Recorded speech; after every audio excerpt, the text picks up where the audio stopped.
Welcome, everybody, to Ladies Power Lunch. Thank you so much for joining us. I'm really, really excited today because one of our members, Wendy, came up with this brilliant idea for what we should be discussing today. It's been an interesting last few months, and so many of us have started new ventures. Maybe we've had podcasts, maybe we're having Facebook groups, or we're having interviews. Some of us are on YouTube. All of us want to know how to do a better job of interviewing the people that come across our path. And Wendy was kind enough to suggest that we explore this topic. So Wendy asked, I listened, and I called up a couple of my friends. I figured, hey, this is Ladies Power Lunch. In this group, we have everything that you need. So I reached out to Mikki, and Mikki is amazing. She does interviews all week long with women who are part of our eWomen network. I reached out to Jim, who is head cook and bottle washer over by Ladies Power Lunch podcast. I reached out to Maryann, who is one of our Ladies Power Lunch Network podcasters. I reached out to Tonia, who is an expert when it comes to doing interviews over on YouTube. If you have any questions about YouTube, I suggest that you reach out to Tonia. And of course, we have Wendy here on the call with us as well as Olivia. So I'm really happy that y'all were able to join us today. And I'm just checking over on Facebook because I see that we also have quite a few members who are joining us over there as well. So I just want to say welcome and thank you. So let's dive right in. I'm going to just go around the room and very quickly ask you all to, in as few words as possible, just introduce yourselves. Tell us who are you and what it is that you do. Mikki, you want to start? Sure, I'll start. I'm Mikki Provencher, and as Dr. Davia shared, I do interview women for eWomen Network and the Business Showcase Coordinator. I also am a co-founder of Conscious Life Collective, which is a community on Facebook, and I do a lot of interviewing and broadcasts for that as well. And I'm also a sales director with Mary Kay, so I wear a lot of different hats during the day, and it keeps me very busy. Awesome. Thank you so much. And Maryann, would you like to share who you are and what it is that you do? I'm Maryann Pack. I have maryannpack.com, and I'm a spiritual guide, but this year we are burgeoning out into podcast land with Jim and on the LPL platform. So I'm very excited about that. That's already started. We already have a couple of shows up and running. And then also this year, I am going to create a membership site for coaching concierge. So I will help people find their perfect coach. So that sounds wonderful. I'm excited about that. I am excited too. Wendy, can you share with us who you are and what it is that you do? Yes, my name is Wendy Ladd from Waterford, Connecticut, and I'm here on Ladies Power Lunch. I'm so sorry, Wendy. I think I inadvertently muted you. There we go. Yes, it should be good now. Thanks, Davia. First of all, I'm really honored to be here with you all today. Thank you so much, Davia. I'd been asked by eWomen Network, I'm part of their honor.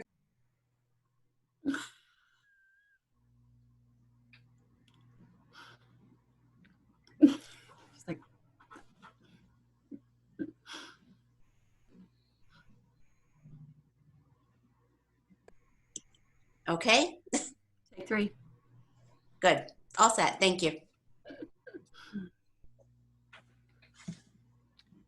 Okay. And Tonia, would you share with us who you are and what you do?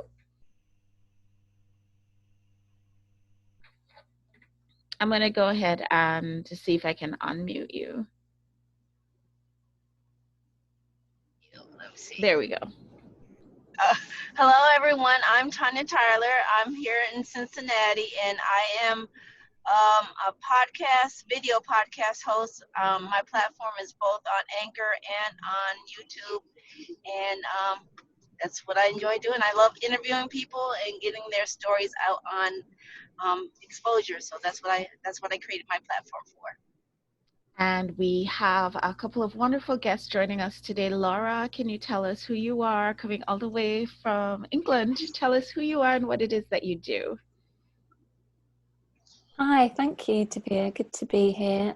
So yes, I'm in the UK, and I'm a psychotherapist. I've moved into coaching, sex, love and relationship coaching, and I've just started a Facebook group where I have interviews planned. So this is a topic that interests me. I've been interviewed a few times by other people, Maryann here, on podcasts,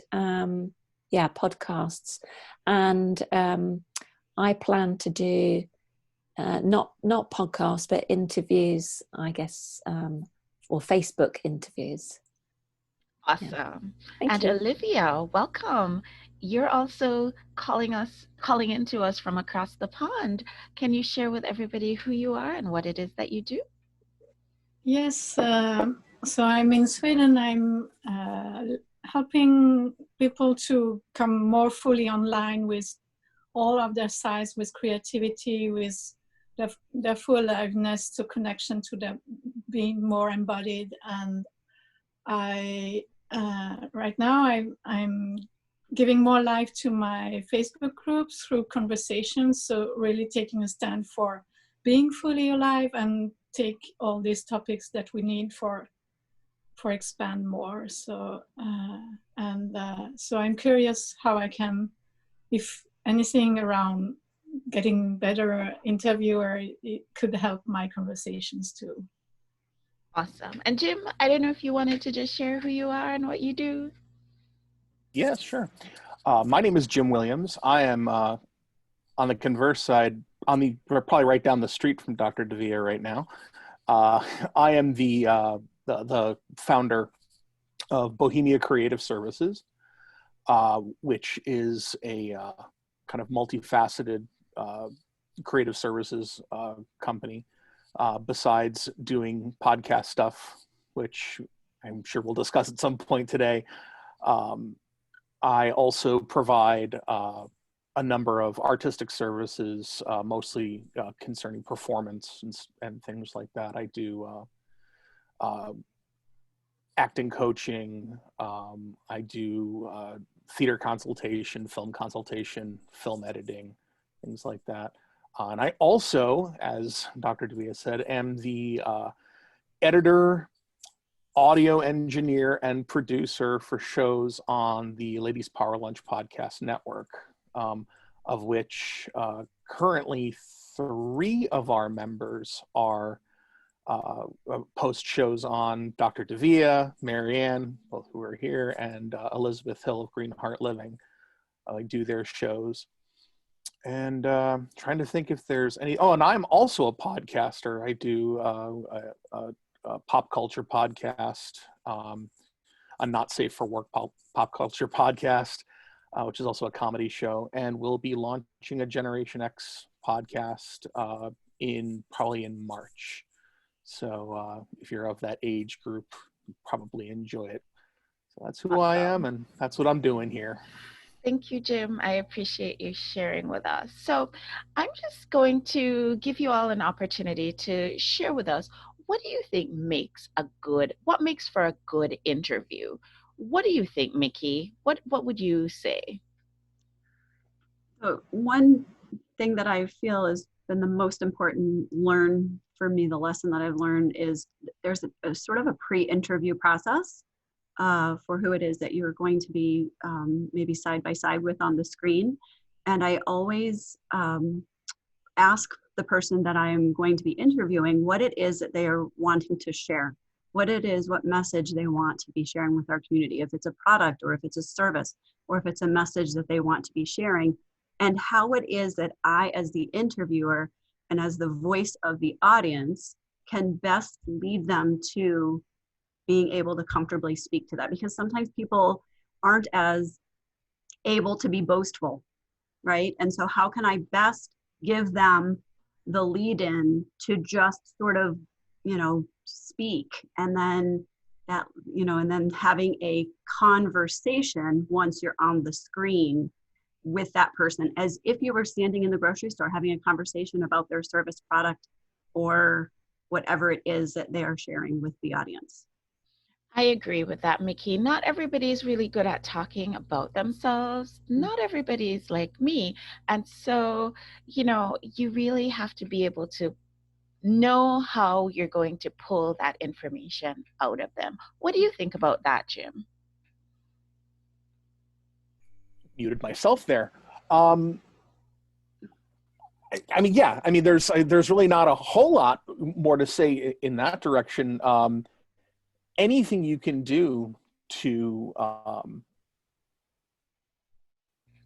kind of move that dialogue along, really kind of make sure that what they're saying is, you know, what they want to say is most easily expressed. So no, I agree 100%.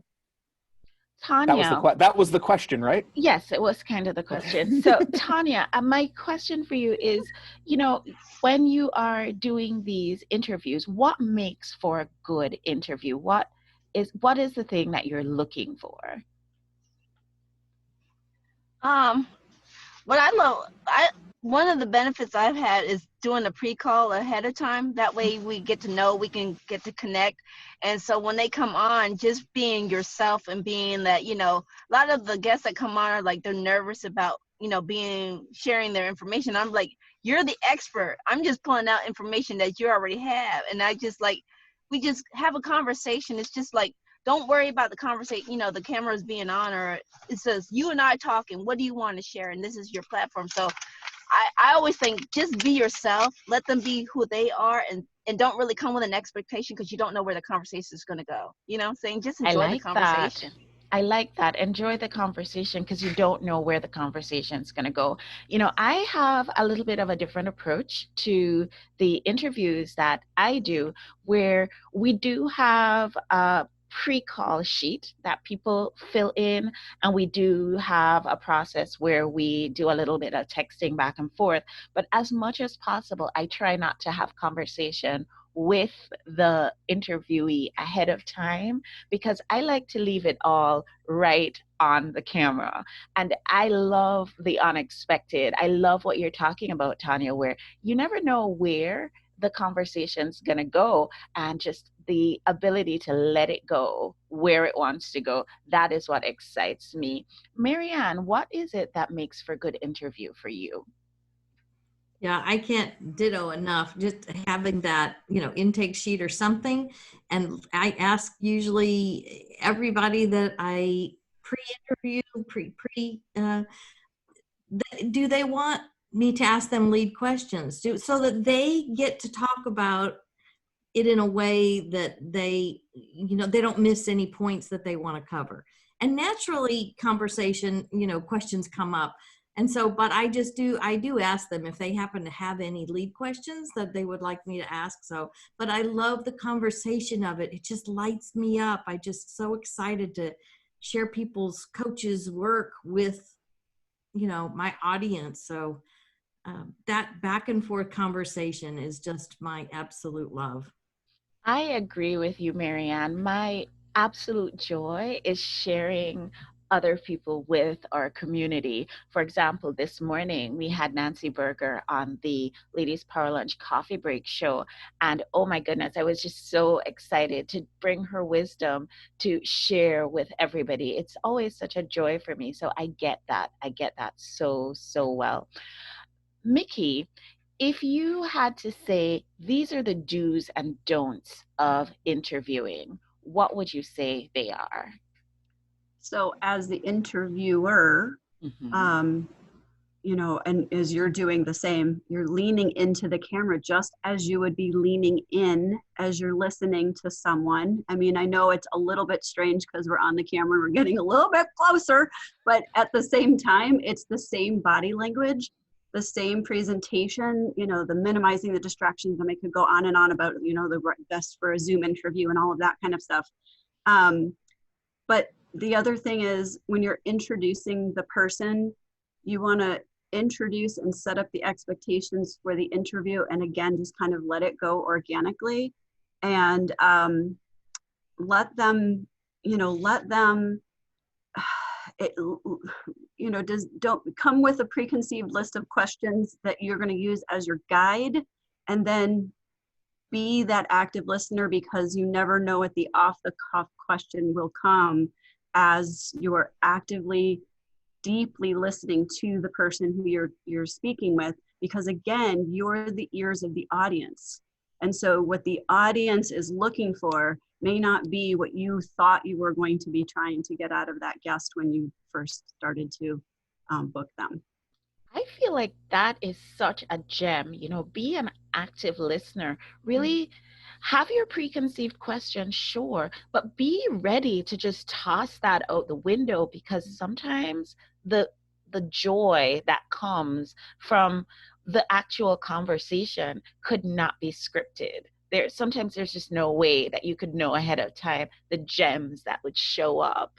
And of course, leaning in. And I know we all have HD screens, so we're all a little hesitant, but leaning in, it comes through. Even if you're recording audio only, your body language comes through on the interview. So that's super important. Jim, as somebody who is editing and listening to all of the mistakes that we make on a daily basis when we do our shows, what would you say are the do's and don'ts for interviewing? Well, first things first, I like to apply the Bob Ross philosophy. There are no mistakes, there are happy accidents. I'm a big fan of that. I love that. Now, that being said, do's and don'ts. It's difficult when in reference to interviewing, as much as it's just really any spoken media. You as a speaker need to be cognizant of your speech, and this is a skill that's learned because it's a challenge, because not only are you trying to concentrate on what you're trying to say, you do have to concentrate on how you say it. The bane to any podcast is it is the single most common edited sound that I make, that I edit out. It's the most common one. That being said, an occasional if it's an with purpose, is appropriate. But more than likely, and the most professional speakers sometimes fall privy to it. I do. See, so people do it. I would say that be cognizant, and really the best way to do this is to, even if you don't do it every time, listen back to your recording. Mm-hmm. Do this a couple times and take notes in your mind what your vocal tics are, what your the things that you do every time Mm-hmm. that you notice. I notice them, and I fortunately have the ability to take a lot of them out if they're distracting, or if they're if they're something that doesn't make you sound as good as you could. Another big don't are the really long silences. But at the same time, trying to fill those silences with drivel is almost as bad, with just kind of babble. And that is a big thing with me. That's a big problem with me, is just there's, you can feel the beginning of an uncomfortable silence. So it's like, oh, I got to fill this now. So those are kind of the don'ts. The biggest do's are, and you've heard this word bandied about in this conversation, the word is conversation. A conversational tone is key. You may very well have 20 outlined questions, and your goal is to get those 20 questions answered. And that's okay. And it's even okay without a pre-screening. You don't necessarily have to send the questions to the person. But you have to find a way to weave those questions into the conversation, be it a keyword, be it a sentiment, be something you can always get back to your goal. And it's, while you want to be conversational, while you're excited about things going in a certain direction, you should always allow that to happen. At the same time, you have to keep control of your interview. It's kind of, yeah, but you want it to be free form. You want it to be, and you do. And all of those things are very important. But those can also result in a 3 or 4 hour podcast. I've seen it. I've edited it. Oh, you laugh, but it's true. I've seen it. I've edited. I've done it. So it's all about how to keep that conversational tone while at the same time keeping control of the show. I love that you raised that point, because I feel like, I've had a lot of practice bringing us back to the point of the conversation with actually seeing patients. Because anybody here ever been to the doctor and the doctor asks you, what brings you in today? And then you start going on, and I've had patients who start talking about what happened to them as a child, when they moved into adolescence, and then their early 20s. This is a 90-year-old person. So now, we have a whole long stretch of conversation to get through. And just to be able to, in a very respectful, very natural way, bring us right back to the point of, yes, but your problem today is as a result of what exactly?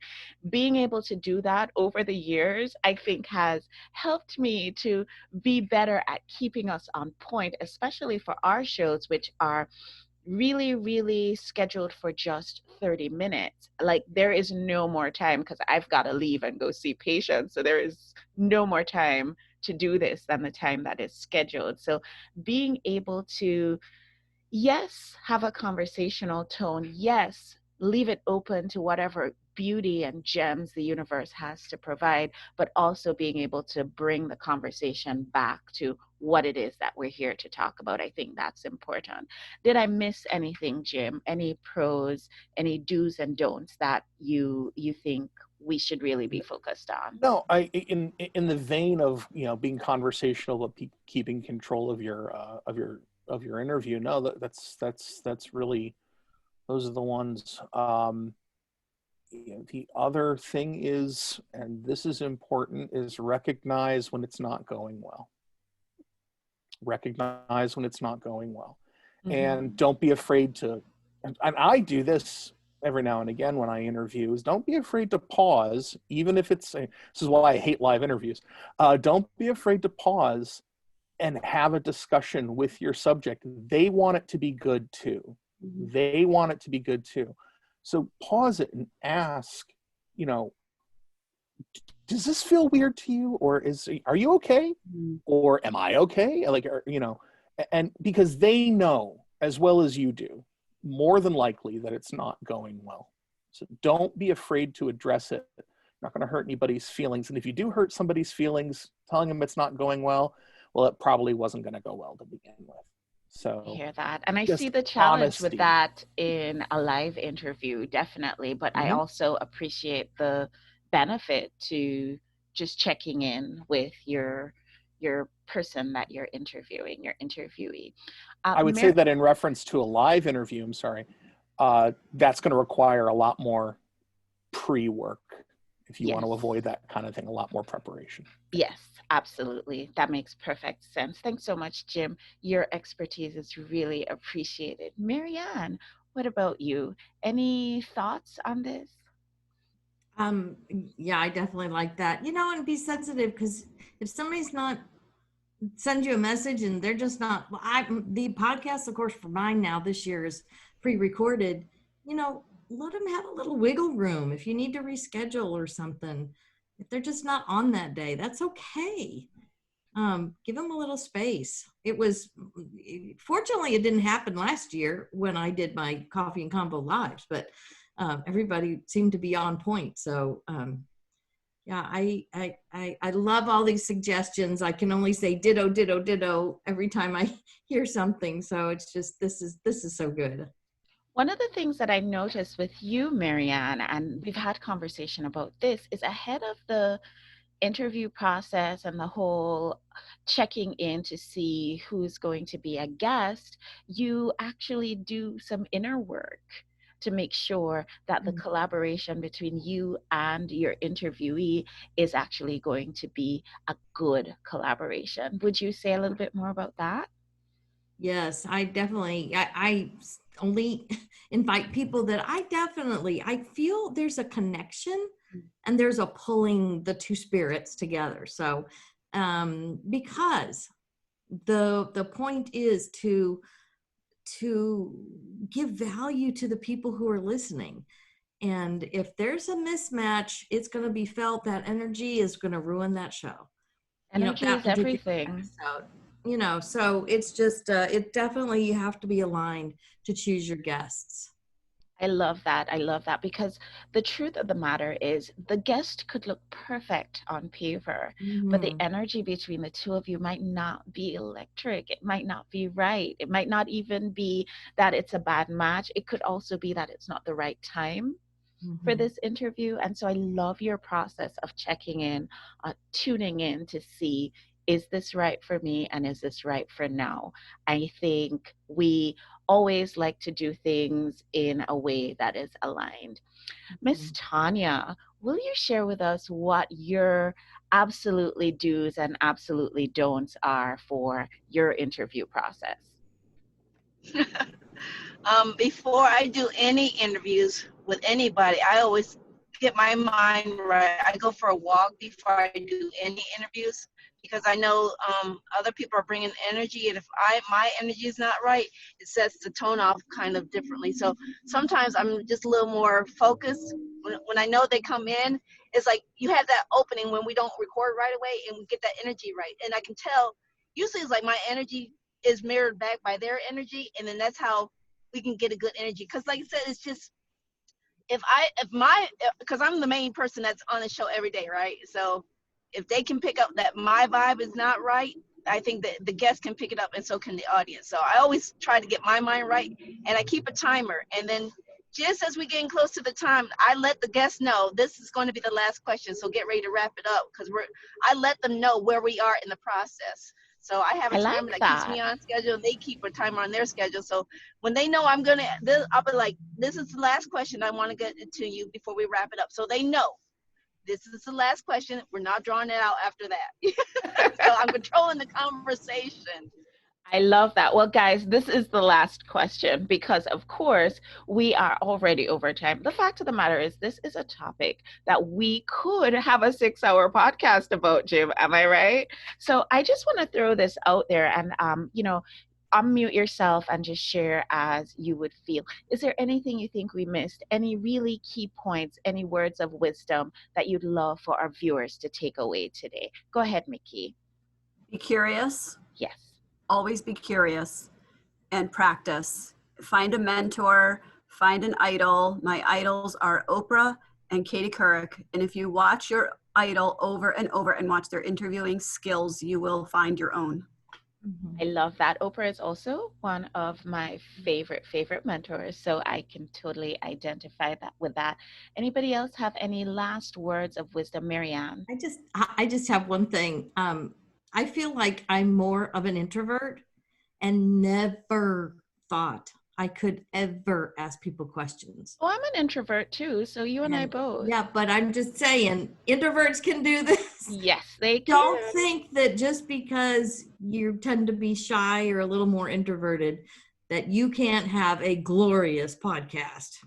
I think introverts are particularly good at podcasts because we want to know it all. Introverts are very good at getting really upfront and close and personal with one other person. They're really good at that one-on-one. They might not be great with a whole big group, but that one-on-one, that's kind of where our introverts shine. So if you're feeling like, you know what, being a podcaster is not for me, I would say rethink that. Certainly go within and, make your decisions based on what your inner being decides, but don't dismiss the idea out of hand, because it could be the next best thing that's ever happened for you. Ladies and gentlemen, it has been such a wonderful, wonderful pleasure having all of you here with us today on the Ladies Power Lunch show. I would invite you, today's Free Gift Friday, and we'll definitely be giving away a free gift. So tune in on the Ladies Power Lunch Facebook group to see more information about how you can be our Free Gift Friday winner for today. Thanks everybody for your wonderful contributions. Thanks to our ladies who joined us from all the way in Europe. This is amazing whenever we see your beautiful shining faces. And I know the time of day might not be the most appropriate, but just seeing you here actually raises the energy and the vibration of this conversation.